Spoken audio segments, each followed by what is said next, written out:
Across the world, leadership thinking has shifted from the erroneous belief that experience, age, and maturity were the dynamics that led to modern and innovative systems.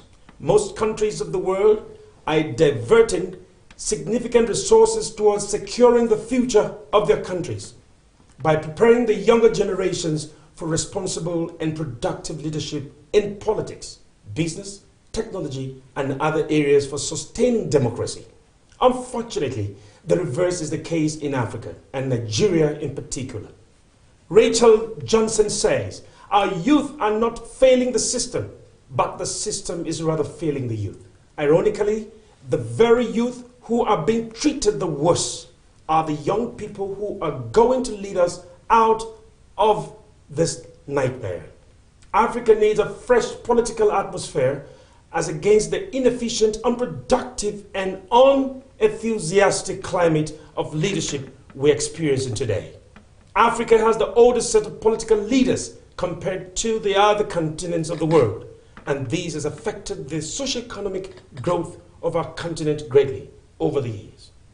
The Western world has been grooming young, vibrant, innovative, and productive leaders. The young Western leaders continue to inspire more young leaders around the world. For example, the role of former American president, the most powerful nation of the world, Barack Obama, cannot be underestimated in the emergence of Emmanuel Macron of France. This will be our focus today on this episode of The Patriot. Welcome to The Patriot on Television Nigerian, a platform where we discuss critical issues begging the question of how much of a country we love. I will introduce a very two important guests just right after this break. I am Peggy Shandy. To Nigeria, my country. So goes the opening lines of the 6-line national pledge of Nigeria. Today, not a few, whether young or old, merely recite the national pledge as a matter of routine or tradition, with their hearts being poles apart from the very spirit, creed, and essence of the pledge. Many simply do not understand its purport or feel the import of it, while many others choose to observe the pledge in breach only. Today we have decided to walk on the footpath of the very words of the national pledge, keeping its vision and essence in our hearts, in our souls, and in our minds. I pledge Nigeria, my country, to be faithful, loyal, and honest, to serve Nigeria with all my strength, to defend her unity, and uphold her honor and glory. So help me God. Nigeria, no doubt, will truly be the giant of Africa, developed and well rated in all indices, if her national pledge is treated with sacred obedience.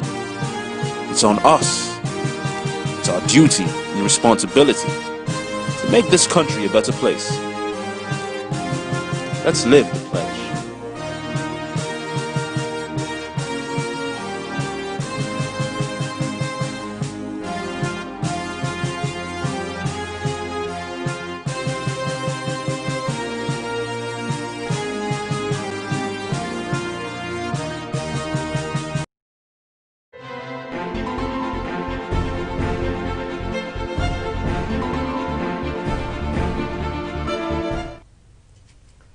Welcome back and thanks for staying tuned. This is The Patriot on Television Nigerian.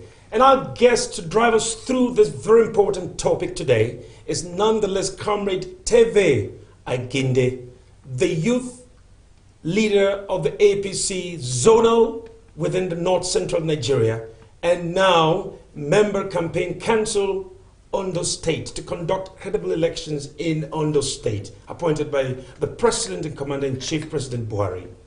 And along with him is a seasoned public affairs journalist, Mr. Charles Ibe, behind the success of many media houses in the country.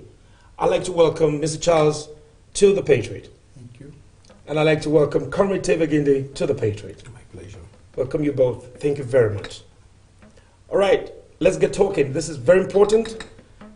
This is a throwback to the International Youth Day celebration. We're still trying to see how we can analyze more on this. And we have a very wonderful expert in the building, and he is the zonal youth leader of the APC within the North Central Nigerian states. Mr. Charles, I'd like to begin with you. Okay. I want you to please tell us, the focus today is youth taking over leadership, the possibilities and the challenges that we have. Is there a way you can tell us something about the International Youth Celebration Day, how it was celebrated, and just tell us something about it, just briefly. All right. Thank you very much for having me. Well, the World Youth Day celebrated on August 12th. Yes. And it's an opportunity for actually retaking, reinventing, and re-engineering, reintegrating all the about the Nigerian youth, starting from the mindset, starting from the participation, starting from what they are doing currently, what they have not done before, what they should be doing, and also projecting for the future. And interestingly, it has this year's theme talked about global. It talks about impact of the youth on global development and also taking it on global leadership. If you find out that it's like when I saw the theme, it was very, very apt and coming timely when the need has, the realization about the importance and the necessity for young people to be at the helms of affairs, driving decisions, driving implementation, making things happen. Because what they have the energy, they have the vibe, they have the control, they have the number. So what is actually stopping the Nigerian youth? Not just the Nigerian youth, African youths and youths globally. It's like you did say in your intro, it started changing. A lot of things have started beginning to change. So I think keying into this year's Youth Day theme, it's a wake-up call for Nigerian youths on all platforms. Especially, thank God we have a youth leader on the political scene. It's time that Nigerian youths begin to come into the mix. More than what they are doing. It's not as if the Nigerian youths are not there, actually. It's not as if African youths are not there. The number, the participation, when you talk about politics, when you talk about sports, when you talk about entertainment, you find out that the youths rule all over. But when it comes to decision making and taking strategic decisions, sometimes the youths are not found within that sphere. You understand? They always are one of the people that carry out policies, but they are not within the policy-making decisions. They are not in elective positions, and most often times they are not even in appointive positions. So that is actually what the focus is on right now. How should we ensure that young people begin to get more relevant than they currently are? Thank you very much, Mr. Charles. That's a beautiful overview. Thank you very much. I really enjoyed listening to you because, you should just go on and on and on. But I want to go back to another man who has been here. Comrade Tibagina, you're looking good. Thank you. I must appreciate you. And congratulations, by the way, for your new appointment by Mr. President to superintend over the elections in Ondo State. Maybe you are working well as a youth leader, that's why. But that's all right. Now, as a youth leader of the North Central of the APC, the ruling party, as a matter of fact, you had a lot of tussles in leadership a while ago, and there was a change, in leadership and all that. We are talking about leadership and the youth taking over leadership. I want you to first of all begin with us. How is the leadership of your party faring right now? And who is the leader of that party as we speak? Mr. Peggy, good afternoon. Thank you. Let me start by first and foremost correcting that my appointment was not given to me by Mr. President. I was appointed by the current caretaker committee of the All Progressive Congress, headed by His Excellency Maimala Abuni, the governor of Yobe State. Okay. Yes, like you rightly said, my appointment didn't come to, for those who actually know who I am and my capability in terms of party mobilization and strategic party mobilization and engagement, you know, and mobilization, if you call it. The present leadership now is being headed by His Excellency May Malabuni, a seasoned political administrator. May Malabuni was a former National Secretary of the All Progressive Congress. Okay. From the beginning of the All Progressive Congress, he left as a National Secretary to become the governor of Yobe State. So the terrain he is occupying now is not a new terrain. It's a terrain he knows very well. And I wish you take a step further by going within the party's national secretariat to see how party engagement, membership involvement in political decisions have come back to the fold of the party. I mean, there's life. APC has come back to its past glory, where every leader and every organ of the party is involved in decision making. But it's sidelined now. No way. It was dead before. The party was almost sinking under the previous leadership. And that was why some of us decided to come out. You say, no, it's not about me as a national leader of the party. It's about the common member right in the village there who stood by this party from 2015 to 2019. It's not about Mr. President. It's about sustaining the ideologies and programs that we sold to Nigerians in 2014, 2015. Yes. And we were able to, they were convinced that we will come on board and make a difference. Yes. So we have to look at areas that we can take this party from the hands of individual and give it back to the people. And that brought about the present caretaker that is on board today. Okay. Thank you very much, Comrade Aginde, for that beautiful explanation. Now we know that there's a new leadership under His Excellency Yari? No. Buni. You call it Buni, yeah. So it is good to know. And he is the national former secretary, and then he has taken over the party leadership. Thank you very much for that. And it looks like quite a lot has changed going forward. Yeah. Thank you very much. Now, I want us to, I'll go back to you again, Comrade Aginde. Don't forget that the youth taking over leadership, the possibilities and challenges is the topic of this Patriot, on this episode of the Patriot.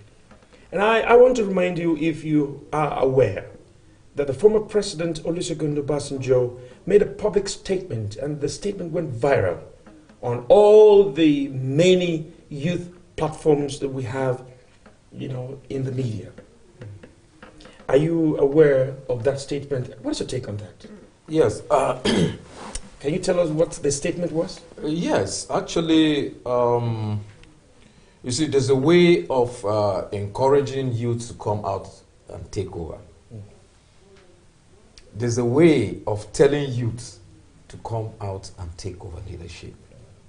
You don't you don't ask a youth to come out and take over leadership when you are not offered him that opportunity to come out and take over leadership. You have to lay some basic foundations for, building capacity for that particular individual to know that, yes, giving him a sense of responsibility, he can be able to handle that. And, well, for that statement itself, I think there's nothing wrong with it. But the manner the statement was made, it was kind of inciting to me, because with all due respect, as a former head of state, a former president, 8 years, God has been so faithful. He needed to lay a foundation of building the younger ones, ahead of leadership in this country. But he's not just coming out to say youth should come out and wipe away the elders. Whether you want to take over the leadership, you still need the elders for their early and experienced advice. That's right. To carry on. And if you look at how, I'm not saying because I'm a member of the APC, Mr. President is taking up issues on how to engage youths in all manner of leadership, whether educated or non-educated and stuff. You understand? So you see that Mr. President actually is taking things gradually in trying to give us a sense of direction on how we can build ourselves. We can build capacity of leadership within us, and there's nothing wrong in, for them to, if you call it, to say step aside and you try the younger ones too and see. But at the same time, you have to come back and let's look at our own mentality with the younger generation. Whether we are really prepared for this leadership is another question. Whether the younger ones are really prepared for the leadership. If you are prepared for the leadership, you look at the larger distance of the country rather than looking at yourself. I will just hold on you and go to Mr. Charles a bit, because this is a very critical issue. Now, whether the youth are not prepared is one thing. Whether Obasanjo, the president, former president, saying, let the youth move the old politicians out of power. How he wants the youth to achieve that is yet another thing. Mr. Charles, please, can you please throw more light on these shenanigans that are surrounding the youth, zonal youth leader is here himself. And he's also doing very well on this matter. But you see, Obasanjo is also old himself. And then the man who is the president also is old. And so he was old when he was president. Now, what is the thinking around why he's saying that now? All right. Thank you very much. I think looking at the former president, Olusegun Obasanjo, he is a man that has achieved so much. If you have to read through his life stories and all of that, and I think he is in a very good position to make the statements he made. Remember that he became the head of state at a very young age, I think 30 something, I think in his 30s or thereabout. And he also achieved a lot, went to prison and came back, became the head of state, became the president twice, 2 times. So he has seen it, he has done it. So he's in a very good position to say, I think that was a charge, trying to charge the young people. Put us out of business, that's what he's trying to say, because he is an old man. And he find out that he is still relevant, somehow, because of some structures he's put down behind. Perhaps, I wouldn't know what was in his mind, but I should think, if you should ask me to interpret it myself, I think he is kind of disappointed with the way young people are going about, especially when it comes to being relevant in politics. They are not actually coming out to really take charge, so to speak. They are still allowing themselves to be pushed around, rallying around old men and all of that. Don't forget that in the build-up to 2019 general election, I think specifically on May 31st, 2018, the president signed the not too young to run bill. Everybody applauded and all of that. And in the midst of that, what did the president say? He said, yes, you people should aspire after I have finished my second term. You understand? So he still made it known that young people used to have to wait. You know, there is still a lot of a process you have to go through, and you need to learn from the older generation. But Obasanjo is kind of trying to say, young people, the time is enough. You've learned enough. You're supposed to have seen enough. You're supposed to have built yourself enough to be able to do this. But are the young people prepared? Just like he put that question. That is the main issue in contention now. The young people themselves. Perhaps that was why Obasanjo had to charge them on the World Youth Day. Yes. Remember them again. You people are not really living up to what I think you should. At 30 or thereabout, I was the president. So why are you at 30, at 40, you're not even a local government chairman, you're not even a councillor, so to speak. You still have old men around. So get up and do something. So I think it is not out of place, if you ask me. It's a wake-up call to Nigerian youth. I don't think it's actually saying drive away all the old. Of course, you can't do that. There's no way, it's not possible. You can't just wake up and tell your father, get out, you're no longer in control. He's still your father, you understand, until he dies. So, but there is a certain level of relevance you should play, even with your father around, and he will be glad enough to give you support, to give you the ideas and all of that. So I think it's a charge on the Nigerian youth. I hope it's not going to be a call for revolution.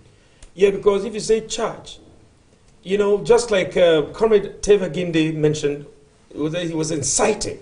So that statement, he sees it as a very inciting statement. No, I don't think it was. In your own opinion, to you, it's not an inciting statement. It's an encouragement. Get up and do. You can do this. Of course, we always say we can. Yes, we can. Yes, we can. Yes, we can. Because they signed it not too young to run. At that, you can be a president. Yes. You can be a governor. So what is really stopping you? You. That is the issue. So it's not like take up arms and kill off all the push them aside. No, go through the process, learn the ropes.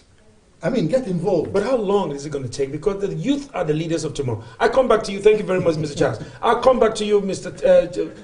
Comrade Teva Ginde. What did you tell us about that charge? Did you hear his opinion? Yeah. So you were the one who actually started by saying that if the youth were put in place, if they were collected, if they really knew what they were doing, then they can actually go forward with the taking over of leadership. So what do you have to say on that more? Yes, I think I mentioned the word inciting. He brought another one, charge. You know, so it all goes to one particular thing that we're talking about. That's the youth taking over leadership. Charge or inciting. All the same is how we interpret it. But what I'm trying to say here basically is the system itself has not been put in place in such a way that this youth will key in and start building individually. I mean, building themselves, you know, to take over leadership anywhere. But no matter what we say, we argue, we talk about, then you see this question must be asked whether we are ready to take over power from these people, because power is not taken really by force, by negotiations, by showing that yes, you have capacity of doing it, you know. And I think we should start. Yesterday I was discussing with some other young people. I said, look, for me, my involvement in this political leadership is not just, you know, to make a name for myself. I cannot sit down and watch my party APC die, because APC was not formed by an individual. It was a collective thing. I gave reference to what the ANC in South Africa. I remember when the ANC was formed, the Mandelas were little boys. They were the youths then in the party. Then I remember again in his old age he became president. And it's under the same political party. It's that consistency and honesty, transparency, and that's why President Buhari is my role model.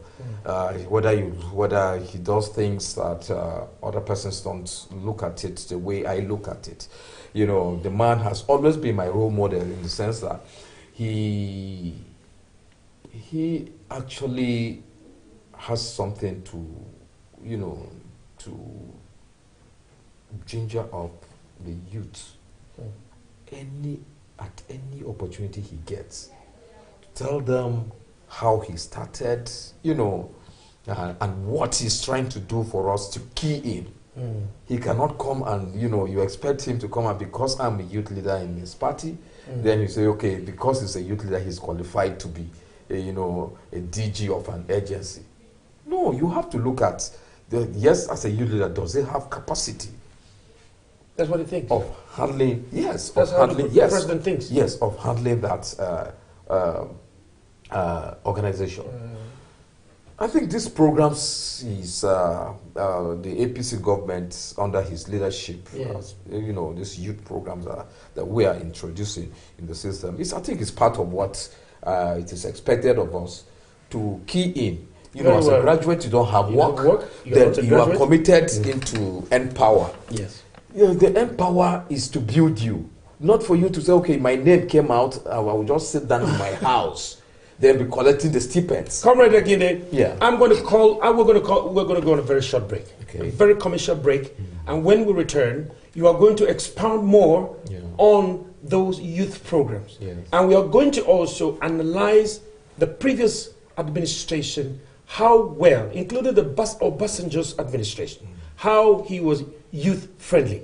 Then you are going to release the creed, the compendium of youth programs that your present role model, President Buhari, is doing to the youth. This is a very critical moment where we should be talking about how this engagement is going to help to transmogrify the youth into leadership.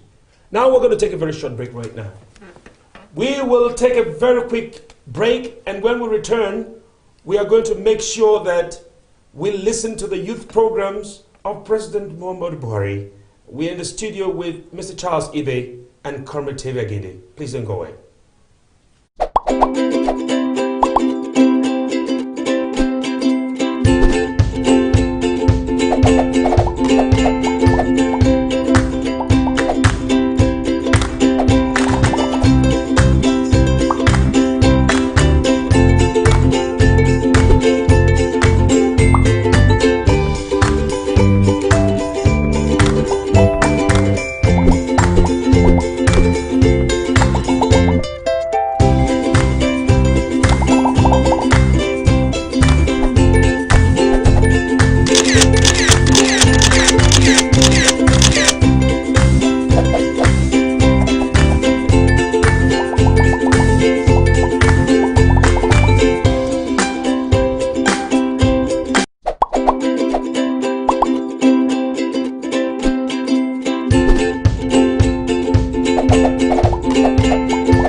Welcome back and thanks for joining us. This is the Patriot on Television Nigerian. And our guests are doing justice to the youth taking over leadership in Nigeria. I come back to Mr. Charles. Mr. Charles, Comrade Aginde is beautifully dissecting the issues of youth taking over leadership and also talking about the role model that President Buhari is doing. We were on a short break where I told him that he should come back to explain to us how youth-friendly is the present administration and, in fact, comparing the past and the previous ones. But I want you to please go ahead and tell us something about what Comrade Aginde mentioned here, that are the youth ready? I want us to finish that part and then we'll come back to him on the programs. All right, thank you so very much. Are the youth ready? They're very, very I mean, it's a very critical question. Yes. And a very pertinent one at that. Mm-hmm. Are the youths ready to take over leadership? And if you ask me in all sincerity, no. Mm-hmm. The youths, Nigerian youths, are not ready. And you may ask me, why do I say so? Why did you say And he also did mention the fact that Obasanjo saying to go and take over, but then there should be an enabling environment and all of that. And I tell you, the environment is as enabling as anything you can think about. In Nigeria, for youths to do, especially when it comes to politics and taking over leadership roles, why can't they do that?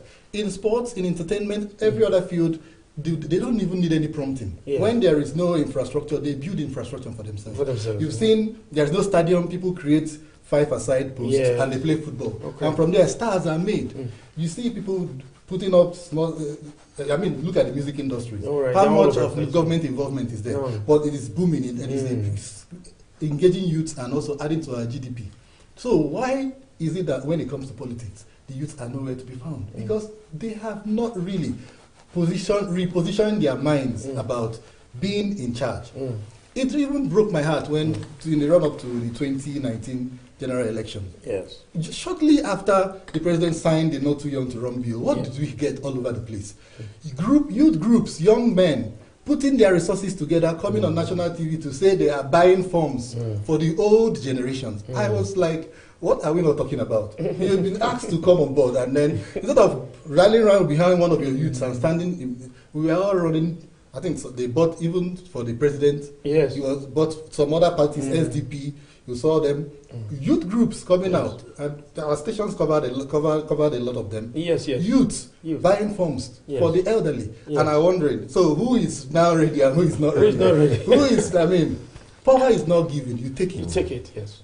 Now they've asked you, come and take. And you say, no, we are not ready. And actually, we are not ready. Because now, you look at also what is playing out in the political field. How relevant are youths? Just for to fill up campaign arenas, to carry ballot boxes, and all of that. And they will tell you that it's because they are not employed, and all of that.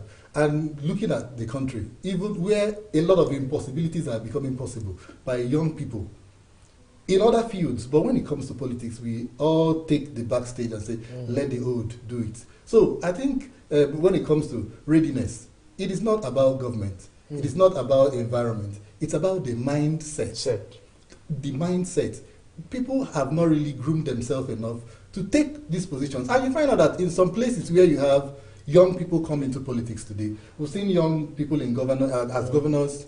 Let me just have a local government chairman. Let's even go back to our youth groups. What happens at the leadership of all those places? You see them fight and scatter crises all over the places. They can hardly organize and say, we won't say this thing and let's all stand behind it. So it's a big problem. So I think the problem is really with the young people themselves. And now on the part of government, now he is about to tell us what so many things that the government has been doing and all of that. I think it's not even about that. It's not about bringing Empower and all those beautiful programs, and especially when it comes to handing out money. I will not subscribe to that at all, because that Empower, as much as I know, is just about let's share from the national cake. A lot of them were not working. We all know that. A lot of people that were enrolled on Empower, some of them don't go. Some just go there once a week, but they collect their pay. Just very few sectors of that Empower that you see that people were actually actively working. So it's just like share, just share and share. I think what government should have been doing with all these monies they have, trying to say give loans and give grants, why not create industries? Why not create jobs?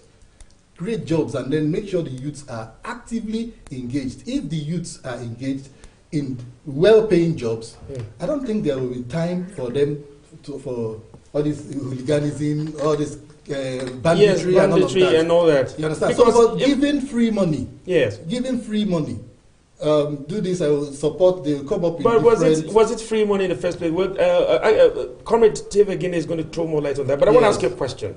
All these big men, from Nnamdi Azikiwe all down to Awolowo, to Amada Bello, to Abdul Salam's children, Obasanjo's children, even Babangida's children, all the big names you know in this country.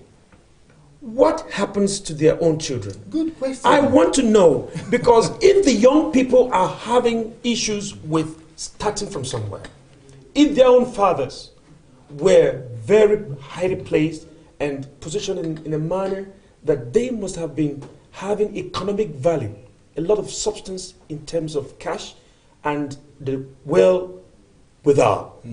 So they can lead an agenda for the other youths that are coming.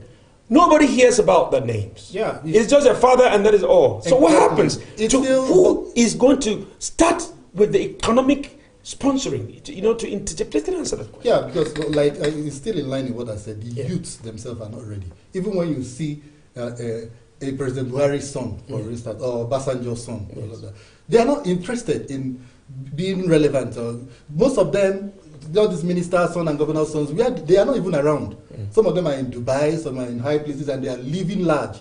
They are just, they bask in the euphoria of their father's wealth. They don't see the need to do something to be relevant. They feel that this is stress. They don't, what's that? Because their parents even provided a very green pasture for them. They have the best of everything. So why do they have to stress themselves? They don't even know. Most of them are not even in Nigeria to know the political situation for them to be hungry enough to create change. So that is why you don't see the children of all of these people. I think aside from people like Saraki that you saw, him and the sister and all of that coming up, and also I think in Benue State you have what's his name, David Mark. I think one of the daughters is in politics. Yes, placing them well, exactly. Like grooming. So you find out that those ones are the ones that showed interest. Yeah. Aside from whatever, they are the ones that showed interest, that were close enough to their parents to monitor what they do and all that. But the majority of the others are not interested. All they want is to buy cars through parties when they have married the richest of the rich among themselves and through parties, and that is what we see. So in that mindset, it's not about leadership. So it's about the interest. It's about the interest. Comrade Aginde, I'm going to come back to you now. You're going to blow very hot on this. We went on a short break and we will coming back. Now, I'm not asking you to respond to what he is saying here. You're going to respond much later. Tell us if this engagement, because he said that the people, the youth should engage themselves, even when there is an opportunity for the government to be sharing money. This issue of sharing money, he doesn't believe in it. The Empower, the programs that you're talking about, you're going to tell us all the programs that the president, your mentor, has lined up for us. And then tell us where this engagement is going to help the young people. Then you will come back to addressing some of those issues you raised. You see, I started here by saying, if you lay a foundation, a good foundation for someone, mentally, and those institutions are well, set up, it is left for the younger ones to key in and start building themselves. Yes. I mentioned Empower here. The reason why I mentioned it is I don't think Empower is a sharing money program. Yes. It's a program that was introduced for a right and serious-minded young person who have opportunity to be employed under that program, to use that to build yourself, free yourself economically. I have seen some few young men who have established some little businesses from that little stipends from Empower. Now you cannot just go to that person and say, look, I want to buy your vote with 10 naira or 1,000 naira. That was the reason why I mentioned Empower. That's right. These programs are there for you. If you access them, they will help you economically independent. That's correct. I know people who have taken 100,000 naira and, they start up a little farm with it. But the Empower wasn't giving that kind of loans. What I'm saying is, they were paid over a period. They were paid 30,000 naira. Over a period. Sort of a salary. Listen, yes, they were paid 30,000 naira. And these boys, there are two things, two benefits in this. Okay, case. well, One, you are supposed to be going out every day to acquire knowledge from your posting. Then the financial gain. These youth don't go there, but they collect this money. They feel it's like you said, you feel it's a national cake. They take it as a national cake. But the man who introduced that program, you can use this and blow out. Let me just give you a brief story about me, myself, how I became the youth leader. I started with the mentality of the system wasn't working. I said, no, I can't belong to a system that I know it was in my state, that it was driving the state to something else. I said, no. All my friends were in government. Gabriel Suswan was governor. I had access to him. But I said, no. Let me go the other way now and look at how we can change, in my own little way.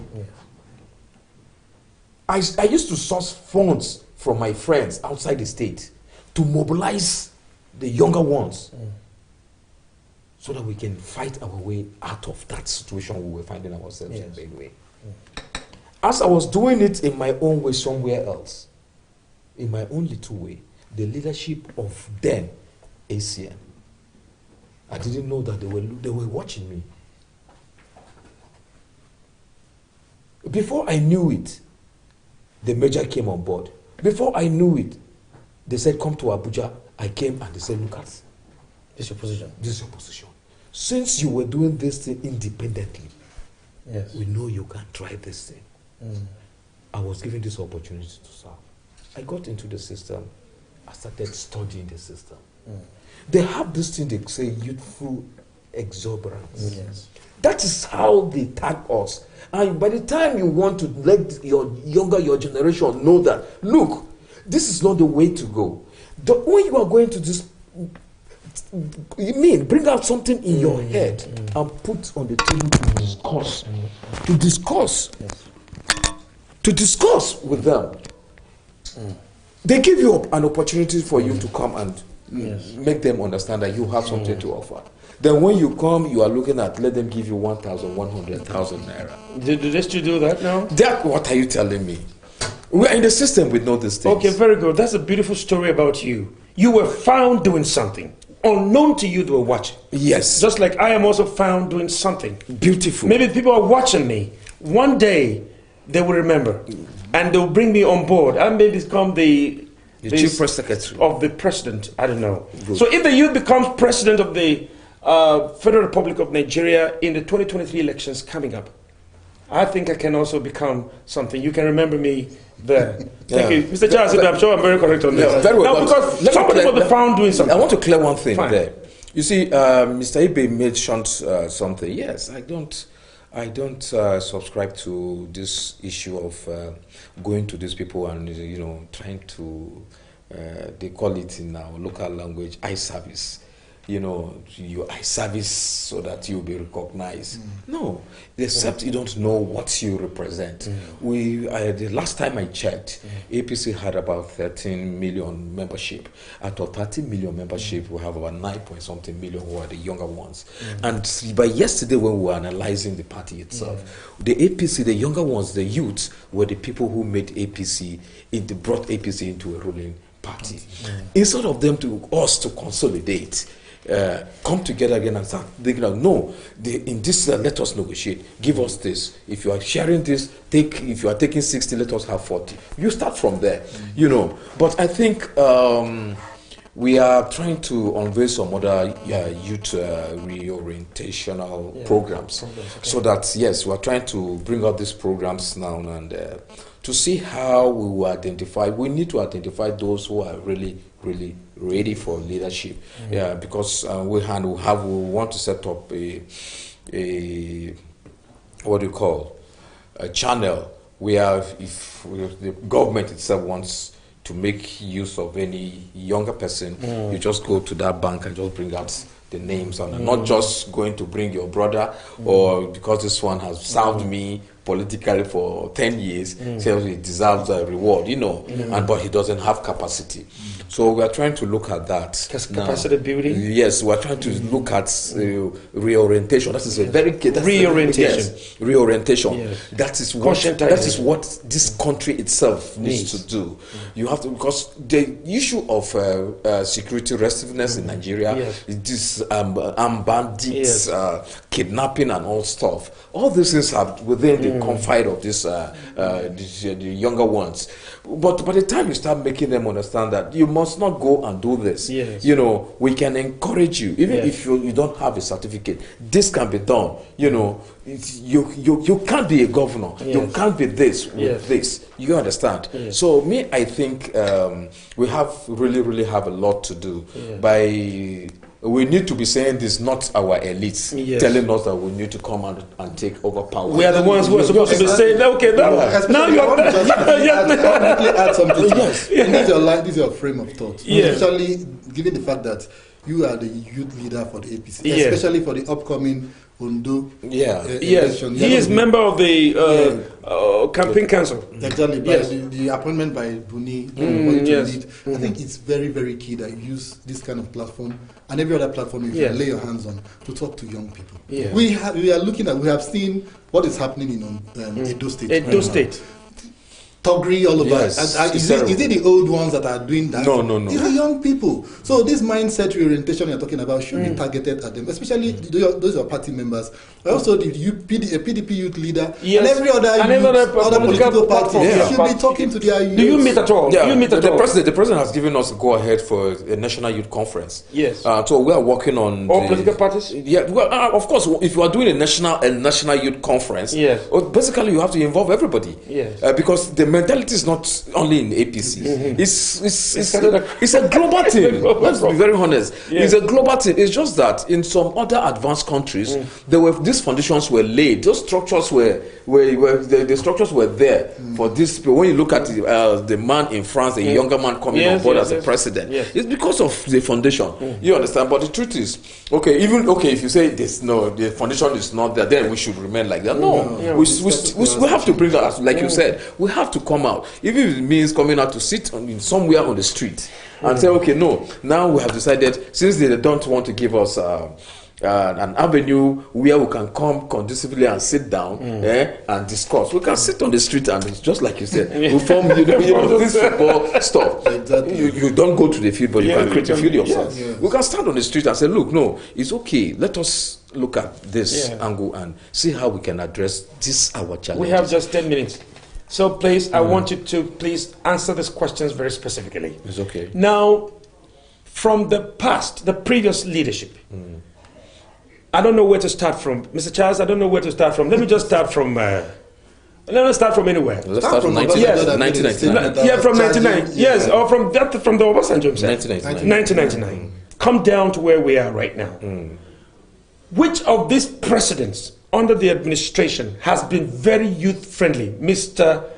Comrade Teviaginde, can you please tell us, out of all these presidents, which of these presidents has been so youth-friendly in establishing programs? Yes, to be very, very honest and fair to you,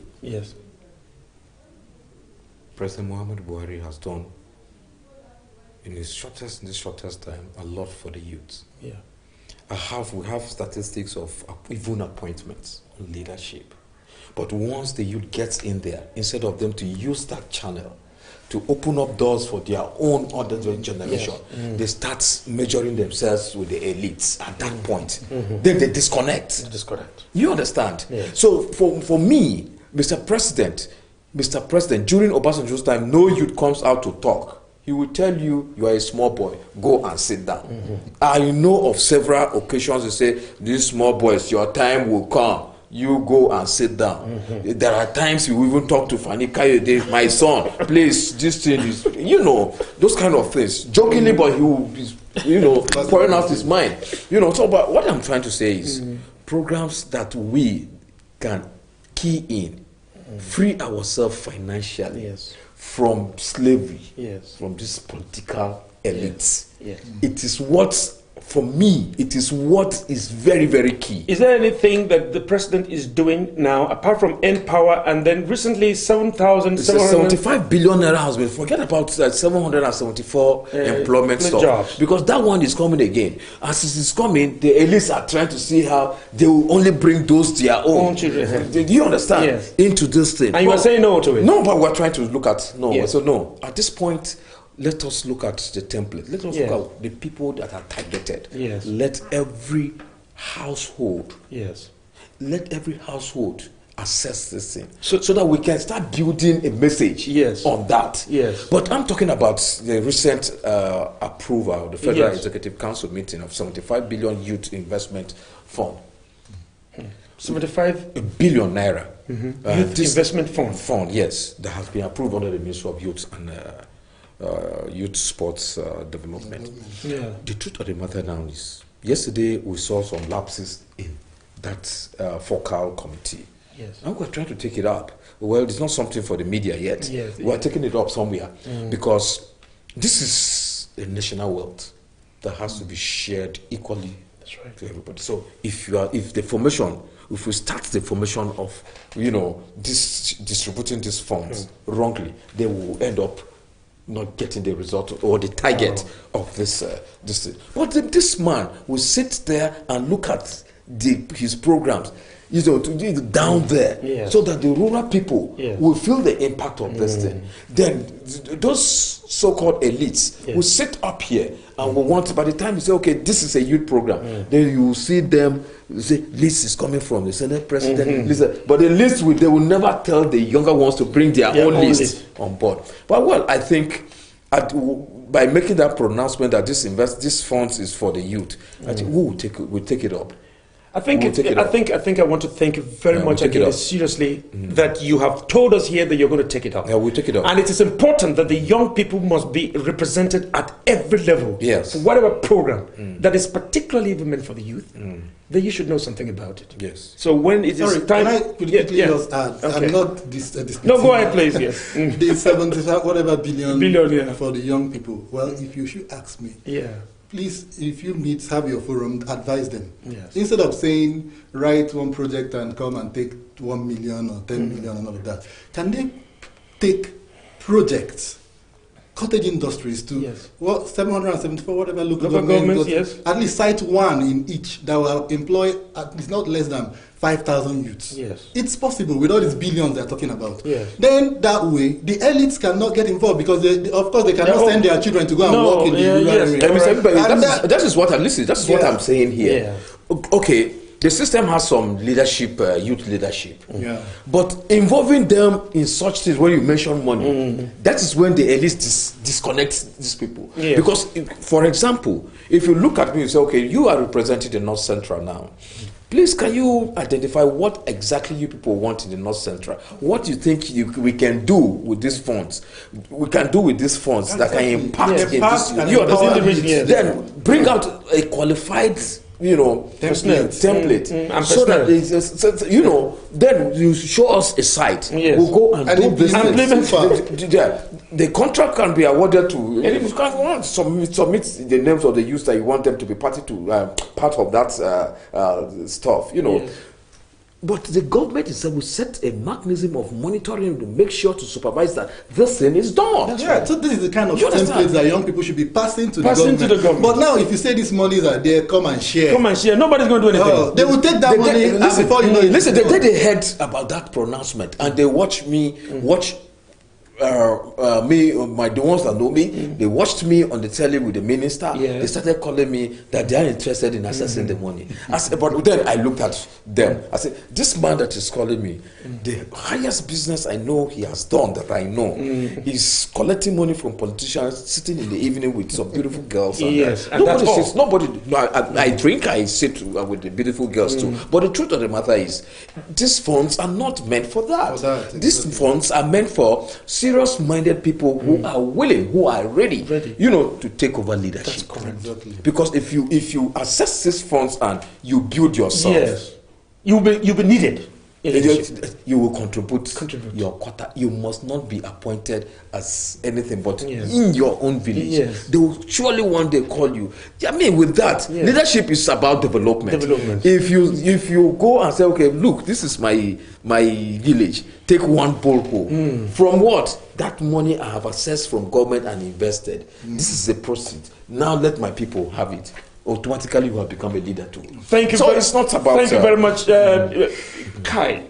This program will have to continue. We have to run a series here that will have to the voice of the youth, and then it's going to be anchored by Comrade Teva Ginde every week, once a week, so that you will speak. You can also bring in people here who can come, and then there must be a voice. And I'm happy for that you have said here. Now, I want Mr. Ibe to give us his final words, but please, when you're going to Ondo State, because you're a member of the campaign, please carry the media along so that as you are talking, we are also going to be there. Are you going to do that, please? We are there's these subcommittees. There are subcommittees that we're trying to fix within the campaign council. So you have to look at that first. Then by the time these committees are set up and we'll look at who is in charge of the media, then I will bring out proposals, suggest to the committee, the subcommittees that we need to really, because of course, as I'm talking to you now, I've been communicating with the governor's son, and his key area is that publicity too. But you see, when you are dealing with these younger people, we call them younger, they are leaders, but you see, but when it comes to another level of it, you have to be very, very careful. So are you going to push? Let's not look at it. Are you going to push for us? In India, you want to make money out of it, but I will try my best and see how I can involve your people into... No, call the name of the people. You are going to involve who? Television Nigerian? Of course, now. Yes, that is our people. So inside the thing. So, Mr. Charles, you're listening to this now. Because, of course, this is the first proposal I've gotten from any media house. Any media house, so you're going to consider very highly. But it is not in my character. No, you are going to consider, it is not in my character. I believe in... But you send your proposal. You send your proposal, then they will look at it. But as it is, we are going to send as it is, as a friend of yours, I think I can do... Thank you very much. We want to go to Ondo State. Your final words, please, Mr. Charles. Okay, youth taking over, youth being relevant in governance and all of that. I think it starts. It's a dual process. The government and the young persons themselves, creating an enabling environment, and most importantly, creating mentorship. I don't think if you will know what's playing around in the political industry. Many of the political key actors are not what you can call mentors, good mentors. No. That's not a lot of what we see. And I think that's why a lot of youths are disillusioned. They are not encouraged to really come out because of what the terrain looks like right now. And then also on the government aspect, I think they should start setting examples with bad leadership. I think any leader that is found wanting, if you deal decisively with that person, the upcoming generation will know that if you go there, it's not. You have to do the right thing. If you're not prepared to do the right thing, you stay away. But now it's like it is. It's an all-comer. You can do anything and you get away with it. Just come to Abuja and take power, and then come back to your state and you are the king. So if such things are done away with, I think young people will be more encouraged to come out, take the zeal, the energy that they've used to conquer every other industry. They can also come and conquer the political settings. And I bet you it's going to be fine. Thank you very much, Mr. Charles. Please, the Comrade Teve Ginde, the APC zonal youth leader within the North Central State. Your final words and the hope to the youths. Yeah, I will still want to encourage the younger ones that all hopes are not lost. We can see 2023 is just close now. I think there's still time for us to regroup ourselves and tell ourselves the truth and map up strategies and ways on how we can negotiate this issue of leadership. Leadership is not taken over in a day.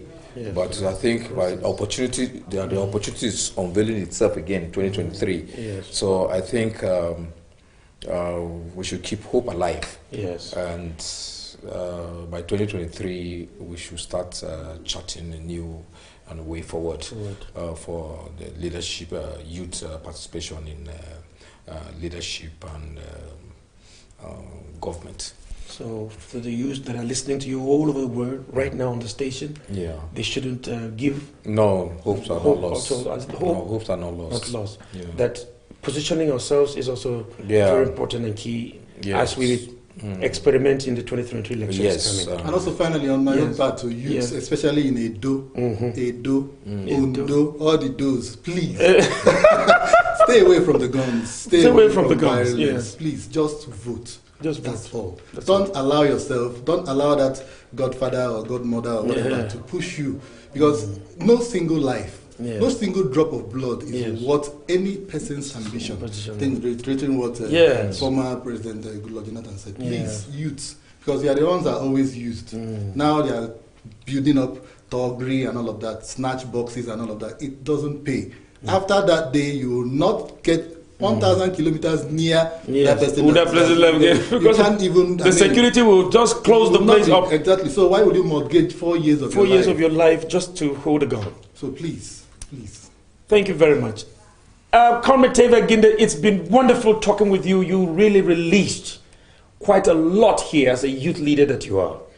And that your party has found you worthy to even give you another national assignment. It is very, very important that you have been identified and you've distinguished yourself. Thank you for coming on the Patriot. Mr. Charles Ibe, thank you very much for blowing very hot and making this conversation very interactive. Thank you very much. All right. This is the much we have for you on this episode of the Patriot. Until next time, be patriotic. Now, youths are taking over leadership, and that is the world order. And that's this paradigm shift that has been taken. And we will continue to engage with youth programs just like Comrade Tevia Ginde has actually said here. And the youth programs that has helped in shaping the youth and taking them away from wasting negative energies. He has also mentioned here that President Muhammadu Buhari is youth-friendly, and he is very proud of him as a mentor. Thank you very much for having to listen to this beautiful episode of the program on the Patriot, Youth Taking Over Leadership. Until next time, be patriotic. It's been Peggy, and many thanks for watching.